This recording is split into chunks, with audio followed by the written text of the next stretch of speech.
to another episode of Five or Flop, a podcast for the best and worst historical fiction has to offer.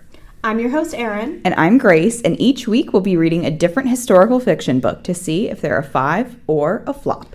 Our theme for season 3 is back to school, which means we're reading children's, juvenile fic, and YA, and headed back to school to rate how good those books actually were. And this week we have a little bit of a special episode. We are reading 2 different books from 2 different authors, not part of the same series, and kind of comparing, contrasting, like you might learn how to do in, 3rd grade. Exactly. Important skill set. We should have made a Venn diagram, although we couldn't show our audience because we're audio only.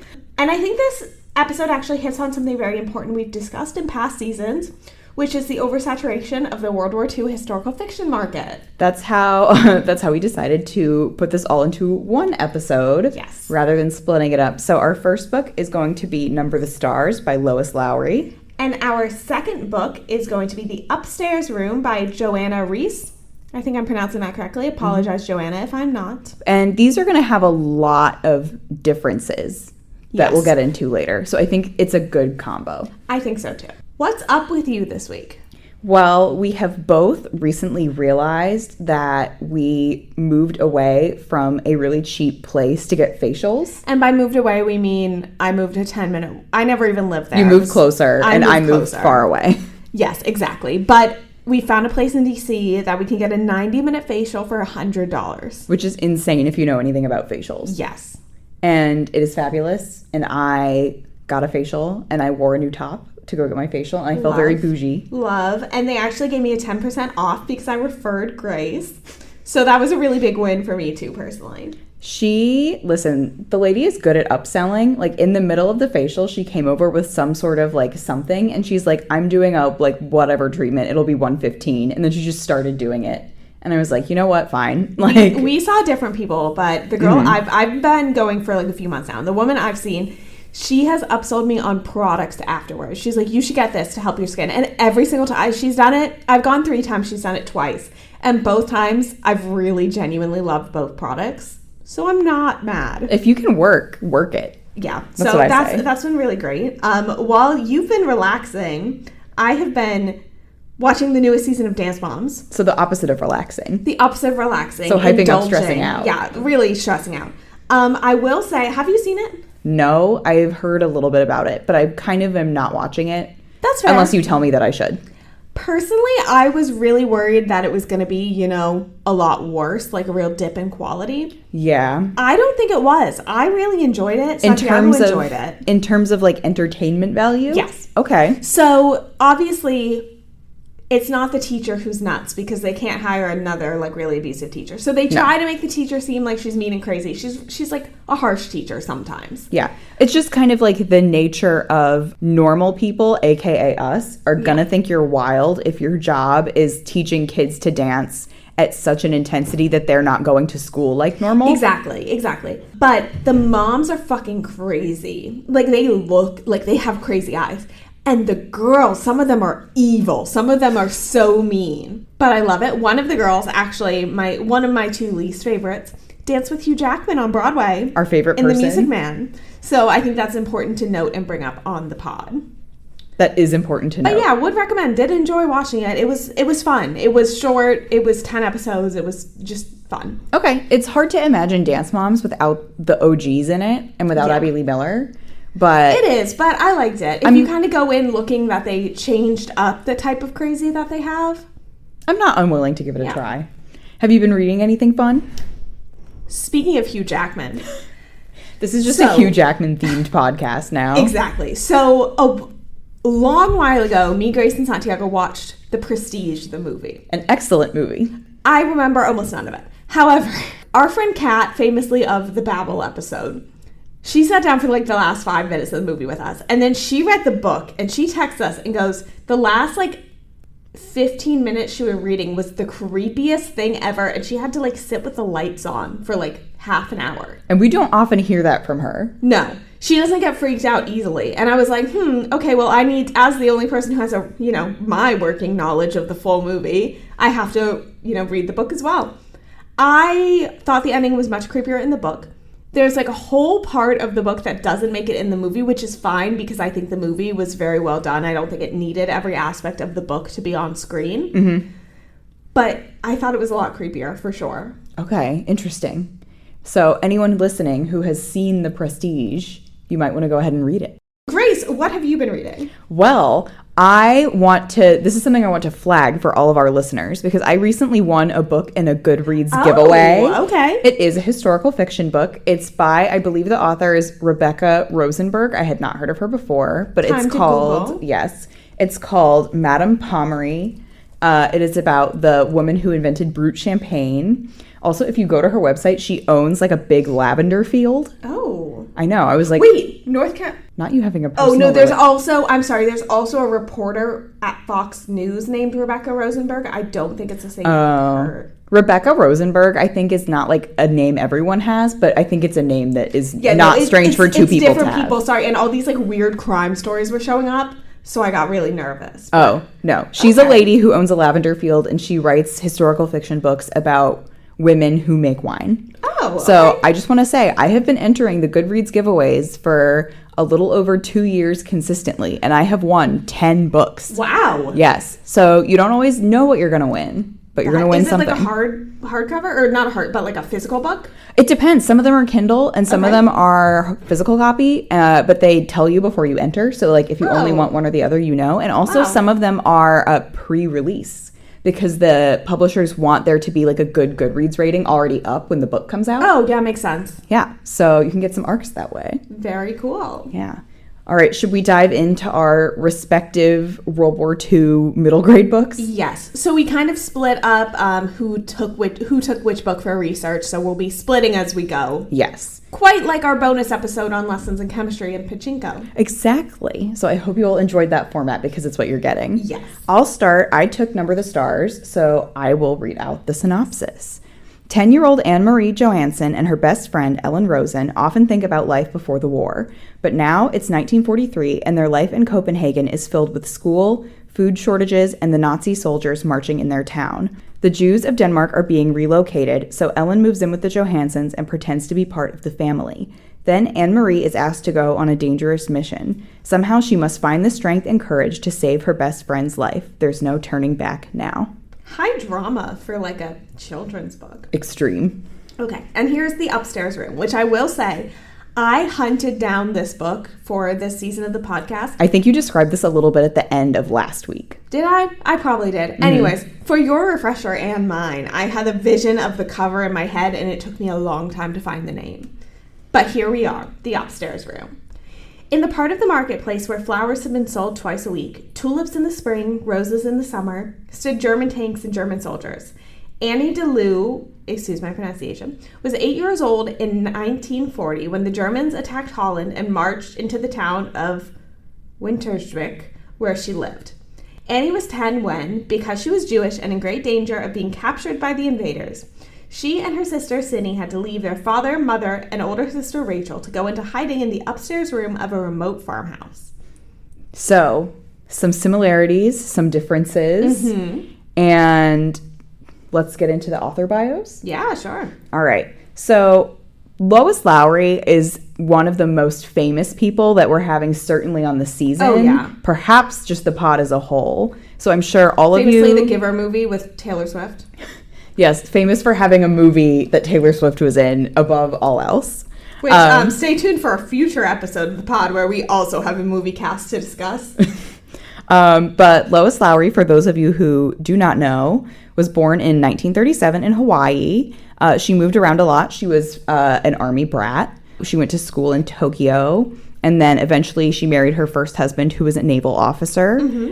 They lived together in Maine, where she raised their 4 children. And she got 2 degrees, and that's where she started to write professionally. Nice. So she was very, very busy, kind of R.F. Kuang style, doing a lot of stuff, having a lot of degrees. So that husband, she got a divorce from. Cool. She married her second husband. Okay. They were married for 30 years. He passed away.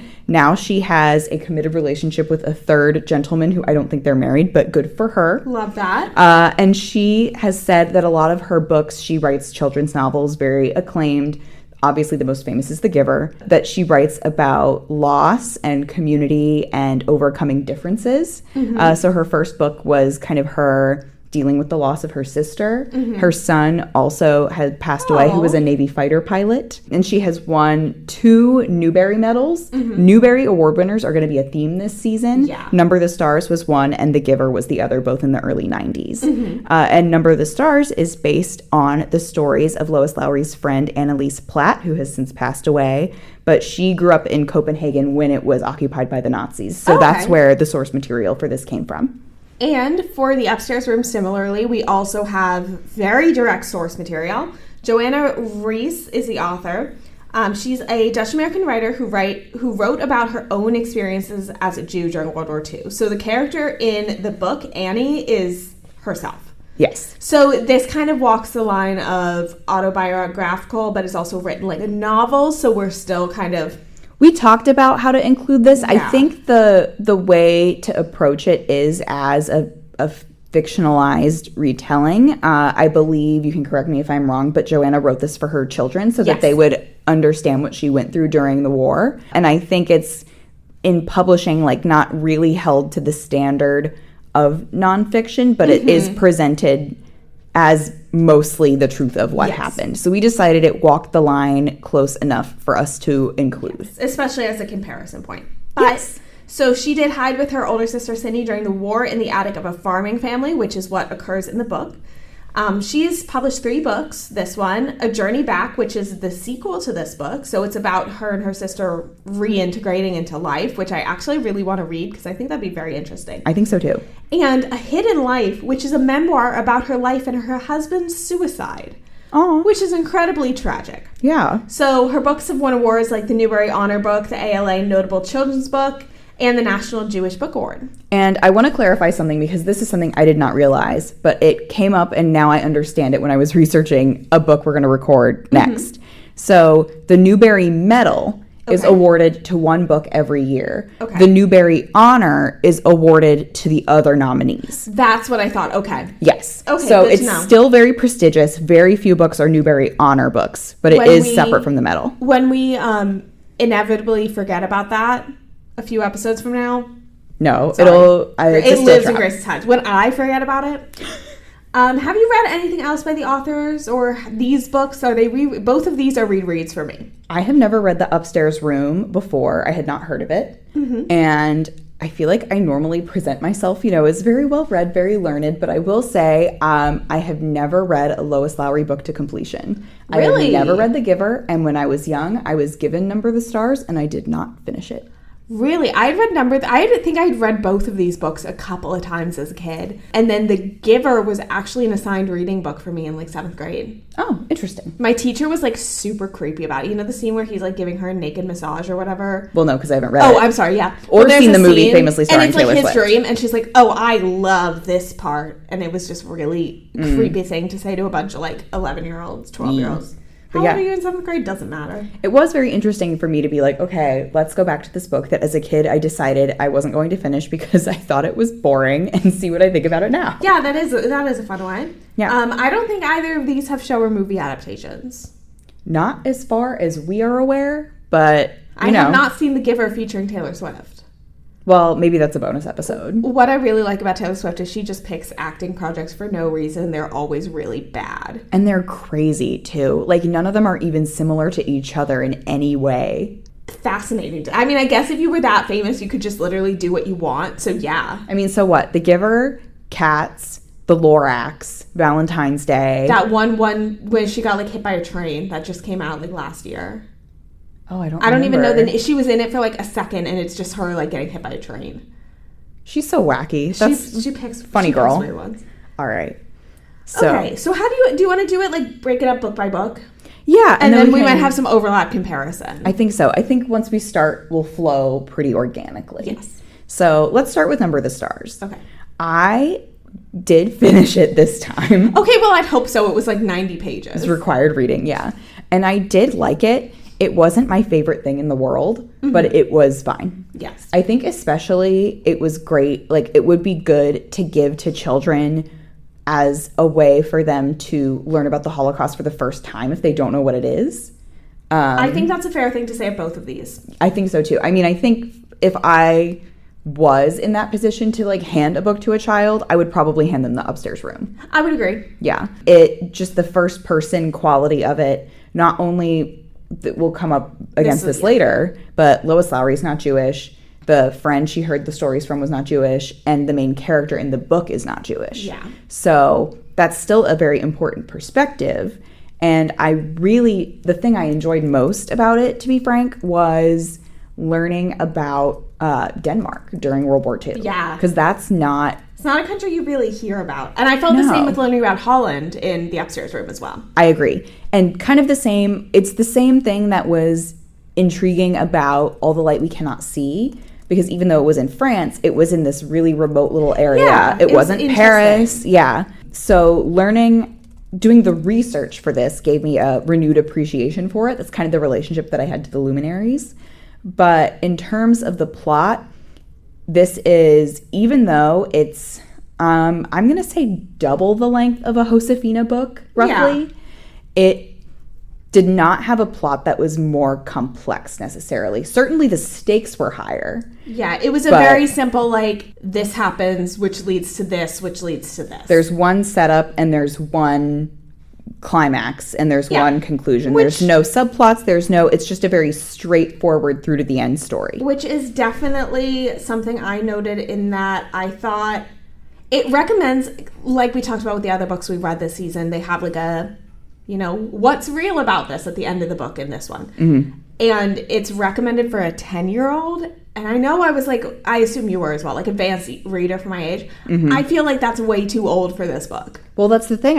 I stopped reading it because I was like, this is not interesting to me. Mm-hmm. I remembered viscerally the scene at the beginning, which I always did think was fun, or not fun, which I always thought was thrilling, when the Nazis come into the apartment and say, like, your Jewish neighbors are gone and we're checking to see if they're hiding here. Mm-hmm. And instead of, they do have the Jewish friend Ellen in the apartment. Yeah. And instead of hiding her, the dad is just like, these are my 2 daughters. Mm-hmm. They are both mine. And they pull like a picture out of the baby book to show and be like, see, 2 daughters. See, they both one of them had dark hair as a kid. Exactly. I thought was very lucky. Because they had they did in fact have a sister who had died. So she was like, yep, this is her. Mm-hmm. But then, for whatever reason, I was just like, I don't need to read more.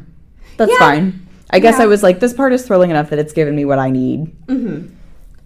But yeah, I don't think at 10 it would have held my interest. I think if you are a child who did not know about the Holocaust, mm-hmm. this would be a good teaching tool for you. Yes. But I think if you did know about it already, I don't know how much you're going to get. Because the Nazis themselves as characters per se are peripheral. They loom over the story, but they're not in it that much. Mm-hmm. And because so much of the story involves the adults telling Anne-Marie as little as possible, you're getting much more information at the end in the Lois Lowry note than in the book. Yeah, and at the end for Anne-Marie, it's a little bit of like an info dump. We find out that her sister had been killed working for the resistance.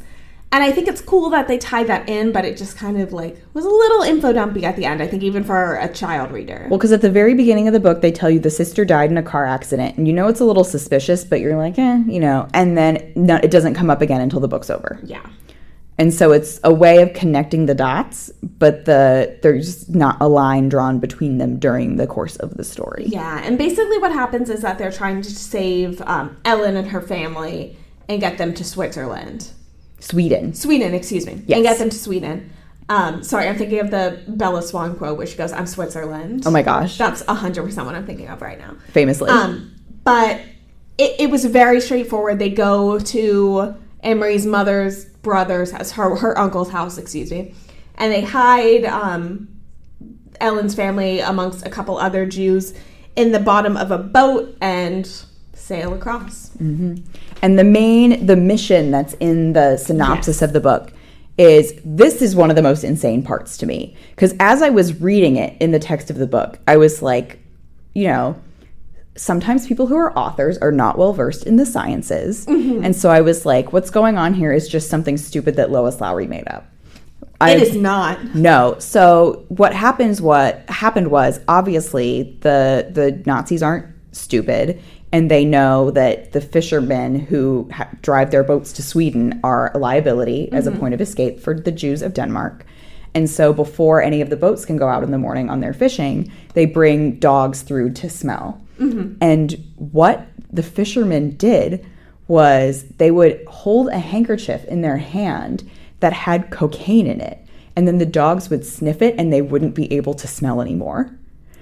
And so Which is crazy. So you're not reading the book, and she doesn't write cocaine. She's just like, Anne Marie's mission is she has to deliver the like packet of powder to her uncle before he sets like off on his fishing. And she gets stopped by the Nazis, and it's very tense, and you know, all of that. And they are just like, oh, you just have a handkerchief, like, and they don't see it as important, and they don't take it from her.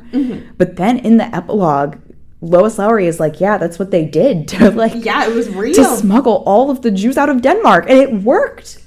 And thank God it did work. Yeah, I mean, I was just like, I was flabbergasted, absolutely flabbergasted. So honestly, had I read to the end as a child, that would have flabbergasted me too then. So maybe I should have, but I don't blame you for not. I liked Christy as a character. She's like this cute, like snarky little kid. The sister. Yeah. She was a very good character because But no one else was.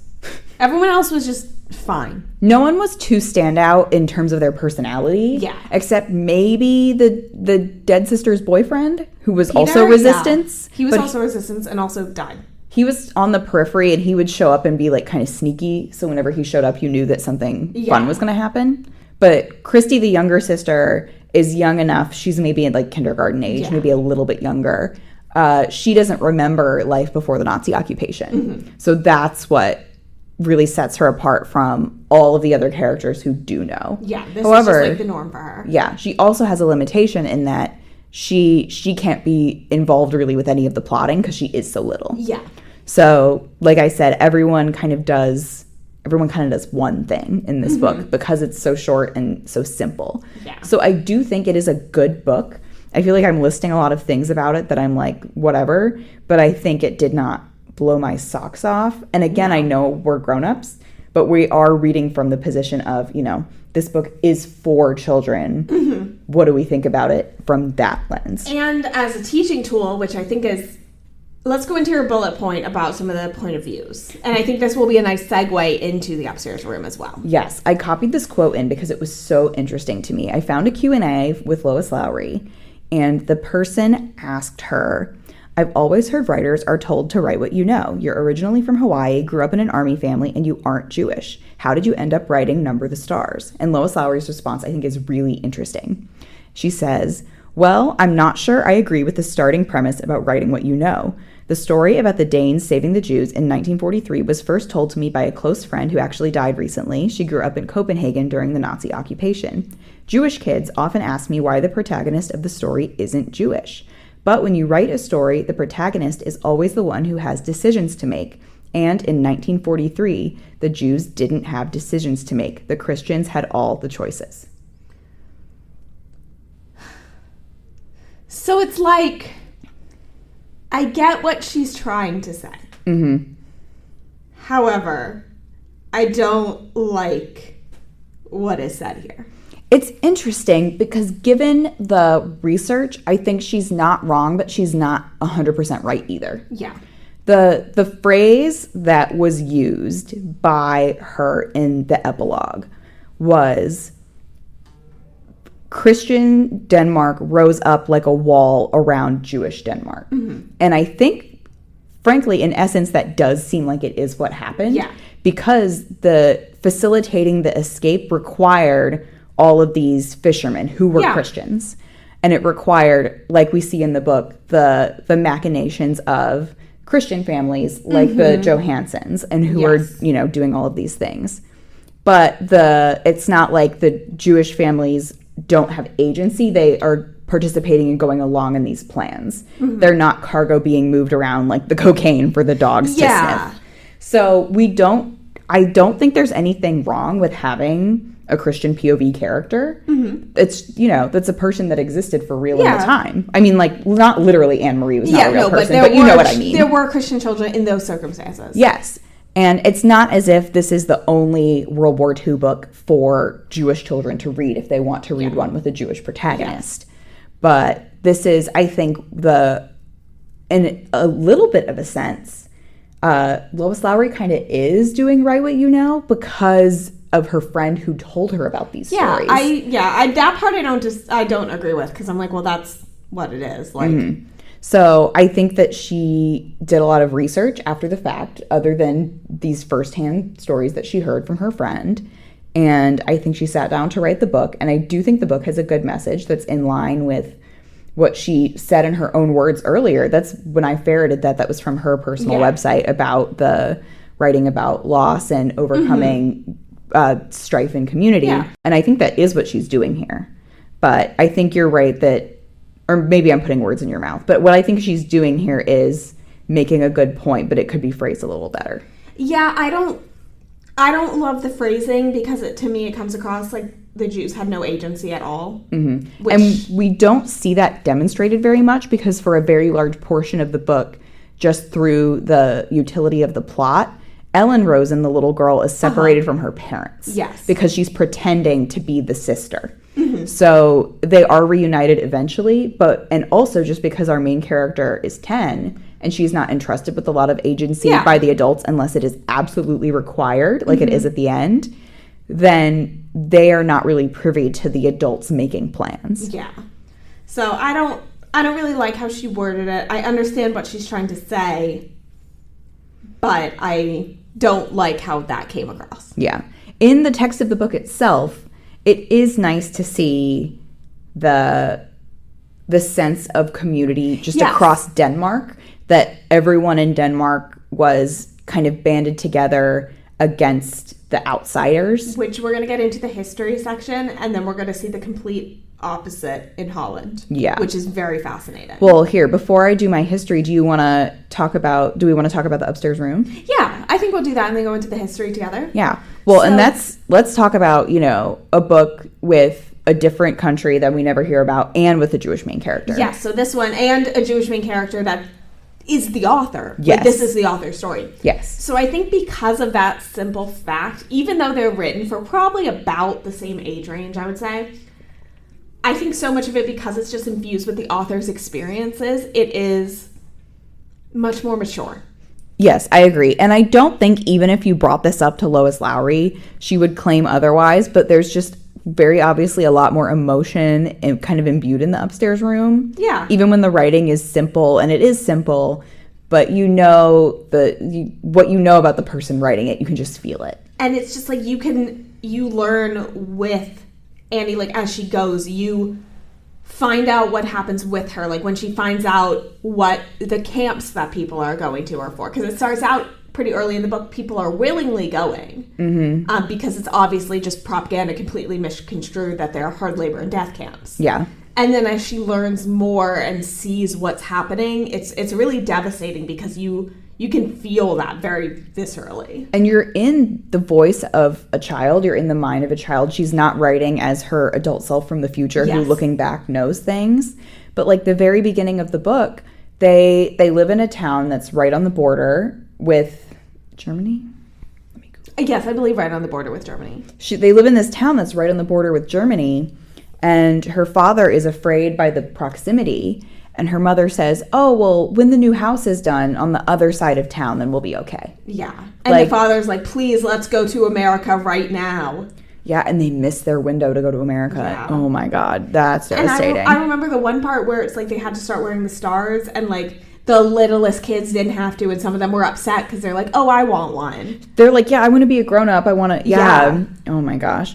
All of the stuff at the beginning is so heartbreaking, especially because even some of this that the author, as her child self, doesn't know, a child reading it is still likely to know. Yeah. Even on, not to the detail that a grown-up would, but you can sense the looming disaster that's to come. Something's, I feel like even if you don't know, like, about the Holocaust as a child, you know something's coming when you're reading this. Well, because also the beginning of the book is just filled with so much foreboding. Oh, yeah. And it's for two reasons. I wrote down the overwhelming feeling of loneliness throughout the beginning. Like, that poor girl is like, no one ever, like, even when she talks about friends, it seems so distant. Yeah. And I don't know if that's what her life was like at the time, or if that was intentionally written or not into the story, but that's what I And you can definitely sensed. see her becoming more isolated as well, too. Yes. And then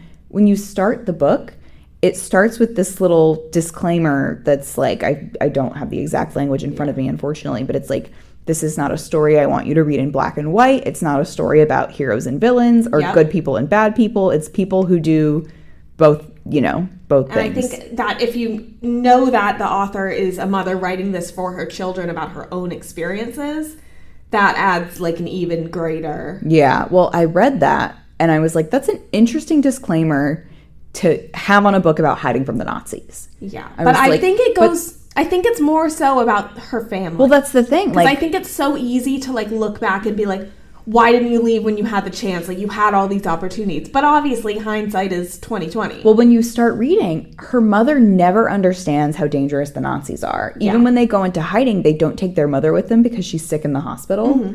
And the father is like, she's going to die before anything bad can happen to her. And I honestly think that's for the best. Yeah. And it says, like, their mother died 3 days before they took all the Jewish people out of the hospital to kill them. But then the father goes into hiding somewhere separate from all of his children. Without daughters. A few months before. Yeah. He's like, okay, there's this place they want me to go and they'll only have room for one person and they want it to be a man. Yeah. So he's like, I've arranged somewhere else for you and here's how you get there. Bye. Yeah. And you're just like, I understand that at that time, like, there's not much you can do. And I believe they all made it out of the war. Yeah. So in hindsight, I guess it worked. But goodness, like, reading that, you were like, oh my gosh. Like, at least 2 of the daughters were adult or close to adult age. The author at this time was really young, maybe 8. I think she was 8 10? when it started. Yeah. Yeah. So she still had, guiding hands. And it's hard for her too, and her sister Cindy, because they're together, which is great. But obviously, they're 2 sisters, like, pretty big age gap, stuck in this tiny room together. Like, they do not want to be there with each other For years. And then they're all the other one has. Yeah. And even at the Poor point... Cindy just wanted to be at the club the entire book. Oh my gosh. That's one of those things where they're like, you can't stop teenagers from, like, blah, blah, blah, blah, blah. And it's crazy because you do forget, but, like, this girl just wanted to be going on dates. And No, I'm like, literally, it's so realistic. The last, like, few months before the liberation of Holland, as it was called then, so we're not being historically inaccurate by calling it Holland, she's like, why don't I take a job as a maid at this place a few miles away and pretend to be Christian so I can get out of the house and then I can get a boyfriend. And that's what she does. Like, when they're liberated and they can leave the house, Sini already has a boyfriend. Yeah. Like, she really did want to be at the club. Yeah. And that's like, it gives you, more It's realism. Yeah, it felt much more real. Well, there's also, to talk about the, like, not black and white, no heroes, no villains, they live with this farm family. It's a husband and wife and the husband's mother. And there's a part where the husband goes away for work for some reason for a few weeks. And when he's gone, the women try and give the girls to someone else. Yeah. Like, and obviously that's a terrible thing to do because they've been living there for a while at that point. But you also understand, like, they're very afraid and there's no one here to protect us now. Yeah. Like, if the Nazis come and see. And they, like, the Germans did set up in their house for a while. Oh my gosh. This was the part of the book where I was like, I cannot believe the, like, intelligence of this. The Germans come and set up in their house for like a week or something as offices. And they are like, you, like, stay in your room, don't move, don't make noise, don't leave.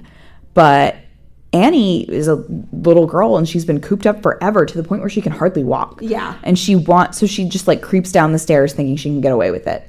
And one of the Nazis sees her and thinking real quick, like, obviously she runs back up the stairs so the guy doesn't see her that long. And then the farmer says, like, oh, that's just my niece. Like, you just saw my niece here for the day. Yeah, she's so shy. Like, yeah, and then he, like, called his sister and was like, go get your daughter out of school and bring her over here now. Yeah. Now. So that they got away with it. Like, they completely got away with it. The thing that blew my mind the absolute most is that the day the tanks drove in, it was Canadian. The Canadian tanks drove in to liberate Holland. They were out and walking around, and they were like, yeah, these are the Jewish girls we've had in our house for 2 years. Which is crazy. Like, you're not even going to wait to make sure. Like, you're like, okay, you can go outside, but stay on the farm. Like, no, they're like, yeah, look, these are our Jewish girls that we were hiding for 2. That blew my mind. Yeah. I was like, what if something happens? That was really crazy. But apparently it was fine. Which is why I want to read the sequel. I want to know what happens. Yeah, well, then they go home. Sini still has her boyfriend. They find their dad. Their other sister was somewhere else. Mm-hmm. Yeah, I don't know. Yeah. And then the book ends with, and we know as readers, because we know that this is about her story, but the book ends with their mother bringing, like, her children back. It was like, see, this is where I hid, and she, like, tries to fit into the crawl space, and the kids are like, Mom, why are you crying? That was the most impactful part of the whole thing. Yeah. Yeah. Yeah. Like, the idea that she went back and looked in there, like, that must have required so much strength for her. And now, especially knowing, I didn't know that happened to her husband. So this poor woman must be so strong. And I don't know the timeline of any, like, with publication and all that, but yeah. Jesus. Well, she was a child when this ended. Yeah, she was a kid when this ended. So she went back to live her, like, normal childhood life. Yeah, which I don't know how you do that, but yeah. This book, in the sense of, like, we gotta do some, proper literary stuff here. I didn't think it was the best written book. I don't think it needed to be, because it was a child's perspective. The message was impactful. Honestly, message was impactful, and that the theme weighed out for me. Yeah. The writing. In a weird way, I think you can compare it to, have you read Jeanette McCurdy's memoir? Yes, I have. It's kind of like that. Like, she wrote in the voice of herself as a child. The writing was completely serviceable, like nothing wrong with it. It was straightforward and not that special, but it did its job. But she was telling you something really important. Yeah, exactly. And in this case, Johanna Reiss is telling us something really important. I agree. So I think, like I said before, I would willingly hand this to a child. Yeah. Like, not even like, you have these 2 books, pick one. Like, I would give this one freely. Yeah. I would do this one over. I think it serves a good purpose. Do you want to get into some history? Let's. Like I said... Where we start, in Denmark or Holland? I want to go. Let's start with Denmark, because Denmark's a happy story. I'm having fun. So, like I said, I love doing the research for this, because some of the stats that came up were absolutely insane. So, at the beginning of World War II, there were 7,500 Jews in Denmark. Mm-hmm. Denmark's not a big place, and its Jewish population was not high. Yeah. 7,200 of the Jews escaped to Sweden. Shit. Yeah. That's so good. Yeah. So at the end of the war, only about 120 Jews died as a result of the Holocaust. Wow. And that is the highest survival rate for any Nazi-occupied European country. Hell yeah. Yeah. So literally, what apparently happened that Lois Lowry described, I checked it, it all seems true, that this whole plan to get the Jews to Sweden via the fishing boats happened like overnight. So for a long time that the Nazis occupied Denmark, they just kind of didn't really do anything with it, because frankly it's not a big enough country to be that important. Yeah, and it wasn't in like a tactically important location. Yeah. Like, they didn't really need anything out of it. So the Jewish population of Denmark, like, they got left alone for the most part. But then finally they decided, we're gonna, institute the Holocaust, and we're gonna cart the Jewish people of Denmark off to the camps.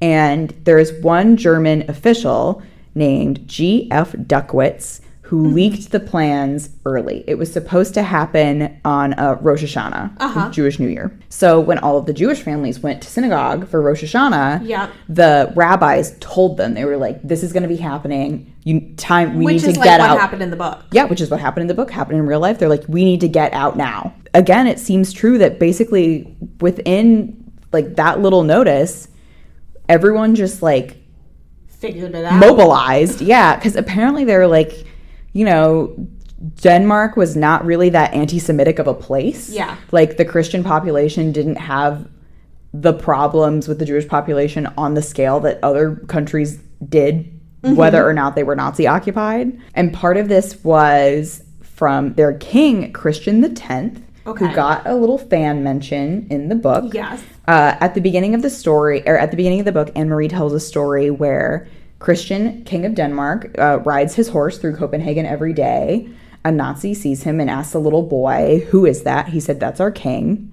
And he says, "Oh, well, he doesn't, who is his bodyguard?" And the little boy says, "All of Denmark is his bodyguard." So I tried to confirm that was true, but I couldn't. I don't really know if it is. But he did ride around with no bodyguard in Copenhagen. But he also was not anti-Semitic at all. He did not institute any anti-Semitic policies during his king time. He was supportive of the Jewish population to the point where there is another story, which is also not true, but I think it is telling that it is passed around, that he willingly wore the yellow star in support of the Jews.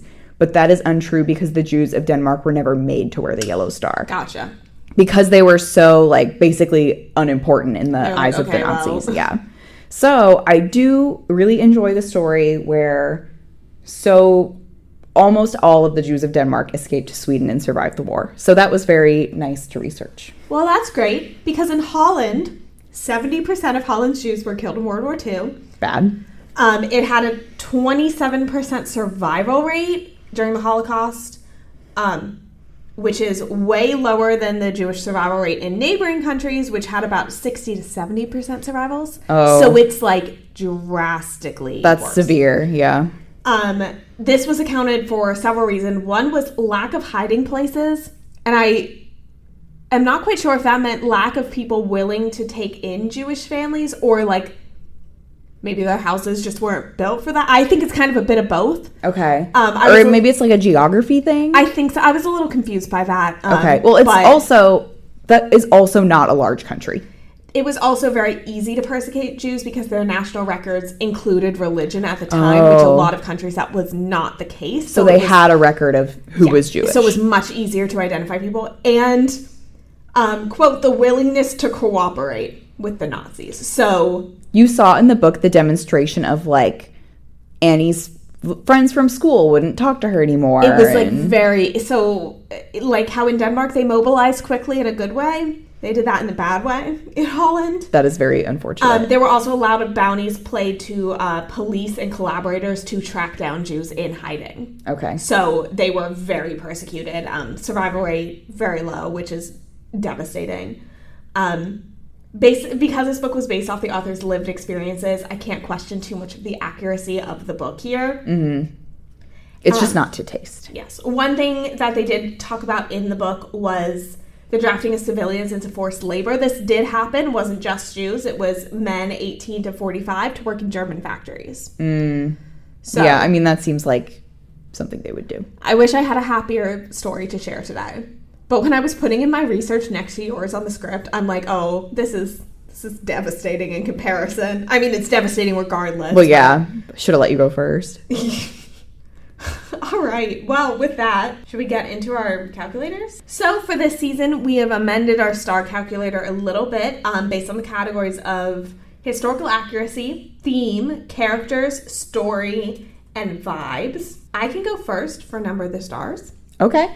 Historical accuracy, I'm giving it a 5 because based on what you just shared with me, she got it. Like, she nailed the history. It was all right. This is what happened. Yeah. Nothing really seems exaggerated. And even the stories, like, about the king riding around on horseback, those are common stories told. So even that is, The theme, I would say 4. I think it teaches a good lesson of bravery and courage and standing by your friends, which I think is important for that age group. Yeah. Characters, a 2. They were, I don't know, no one really did that much on their own. No one really stood out for me. Story, I'm giving it a 2 because it was, ABC, this is what happened. And I think we could have done with, I don't know, maybe diving in a little bit more to the resistance. Like, we didn't need a ton, but, like, maybe a bit more. And vibes, a 2. It was, it was a book. I think it's a good book. I think children enjoy it. Was it the best book I read as a kid? No. However, does the scene where, like, the Star of David from Ellen's necklace is pressed into Anne-Marie's hand, I vividly remember that from childhood. So This is going to be the season of us vividly remembering random things. Oh, absolutely. This book got a 3 for me, and I rated this a 3.25 on Storygraph. So solid fine. I'm going to agree with you for historical accuracy. I'm also going to give it a 5. I think it's very important and correct history, and I think it's a part of history that not a lot of people will know, just because it comes from a country that is smaller. Theme, I typed 3, and then I listened to your explanation for 4, and I decided I agree with you, so 4. Characters, 3. They are fine. I feel like a lot of them mostly serve a utilitarian purpose rather than anything else. Except for Christy, love that wacky girl. Story, 3. Again, nothing wrong with it, but it's very just basic. Yep. So there you go. And vibes, 2. When I was younger, I stopped reading this book because I thought it was boring. And I will say I still think that a little bit. That's fair. Just a teeny bit. So that comes out to a 3.4. I gave it a 3.5 on Storygraph. Oh, I think with the benefit of hindsight, I might agree with you with a 3.25. Yeah. But it's right around there. Yeah, no, that's pretty good. So I think this book is solidly a fine. Solidly a fine. Would say that this is a good reading choice for, a child. Yeah, not a flop. The upstairs room. So for this one, historical accuracy, I'm giving it a 5 because, it's based on her life. Who am I to question that?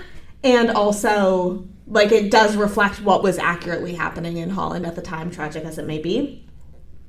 I'm also giving this one a 5 for theme because I think it hits on a lot of the same themes as Number of the Stars in a darker sense. And I think it's done very well without being too traumatic to read as a child. Yeah, agreed. I think envisioning it written for her children, knowing that this is what your mother went through, she does it very well. Yeah. Characters, a 3. I enjoyed the characters. They were fine. They were fine. There you go. Story, 4. I liked it. I thought it was paced very well. There were some parts where it probably dragged a little, but, it's also her life. What parts dragged in her life, Yeah. Vibes, a 3. I think it's good vibes, I would... so I rate this a 4. I think I rated it a 3.75. Fine leaning 5 for me, and would highly recommend this one for a young reader. That should have been a category we added. Would we recommend for a young? We're going to start doing that now. We can backfill all the old ones. Historical accuracy, also 5. I don't think I need to justify that one. Theme, 5. I agree with you. Characters, 4. They were all so individual, I think, especially compared to Number of the Stars. I agree. They all seemed very viscerally real to me in a way. Obviously they were real people, but it came across in the page. If you handed it to me and told me it was a novel, I would say the same thing. Queen. Story, 4. I think given that there is so little that happens, and by that I mean in a sense they were in a room for 2 years. You still get a lot of highs and lows written into the book, which I think is very deft. And same, I gave it a 3 for vibes. So for me, that is a 4.2. And I gave it a 4 on Storygraph. Wow. I think... you were accurate today. Yeah, maybe that's a little high. I might also revise that one down a teeny bit to a 3.75. Yeah. But I would also say fine leaning 5. Mm-hmm. Yeah. Just a little bit tip of the scale. Not too much. Yeah, right on the edge there. So I'm glad that we read both of these. I think that they are both kind of staples of this genre. Yes. I'm glad to have finally finished Number of the Stars after probably 20 years. Yes, that is a big deal. And next week, we are reading a book where I think this is also something that's in elementary schools. I had never heard of this book before, but apparently it's incredibly famous. And we brought it up earlier when we were comparing it to Chains. Yes. It is Johnny Tremaine by Esther Forbes. Yes, and in the meantime, if you're anxious for more Five or Flop content, make sure to follow us on Instagram, Twitter, and TikTok at @5orflop_pod, or check out our Storygraph, and you should be doing both. Check out our Storygraph reading challenge for season 3 to track off, I believe, all 40 books we're reading this season. Yes, it's kind of insane, but seeing the percentage mark go up every time I read one is very satisfying. I get very proud. So, or in the meantime, if you have any books that you think we should read in future seasons, you can let us know by filling out the recommendation form in the bios of any of our social medias. Which, big news, we finally got a submission. Thank you, Queen. And you can email us at fiverfloppodcast@gmail.com. Until next time. Happy reading. Bye.